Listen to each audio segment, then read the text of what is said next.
It was driving all of the group crazy. We were very frustrated when we realized that all of the paths we chased down didn't give you that aha, eureka moment. Investigators wonder if something in this plane's history could have caused the module to break down prematurely. What the records reveal is surprising. Northwest was the launch customer for the 747-400, and this one was the first in the line of 400s that Northwest flew. It was the oldest production 747-400 in the world. And that's not all. Records also show that this very 747-400 was used as a test plane before it was even sold to the airline. Could rigorous testing have somehow led to the failure of the power control module?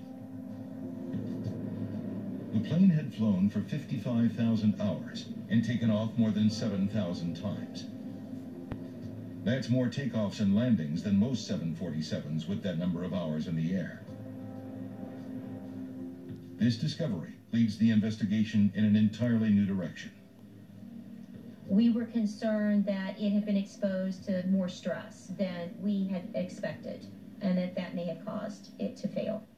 Each time a plane takes off and lands, its systems are put through more stress than when it's simply flying through the air. We were very concerned about those operators in Asia that use the 747-400 on short-haul flights. This module, however, is already broken.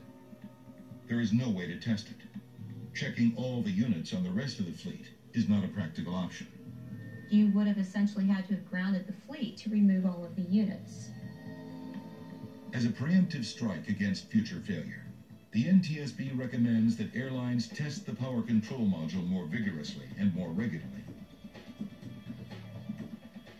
We instituted a repetitive inspection cycle requirement.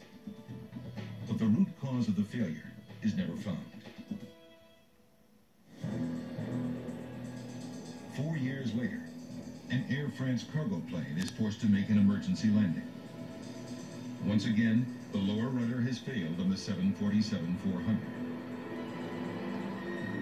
The circumstances are strikingly similar to Northwest Flight 85.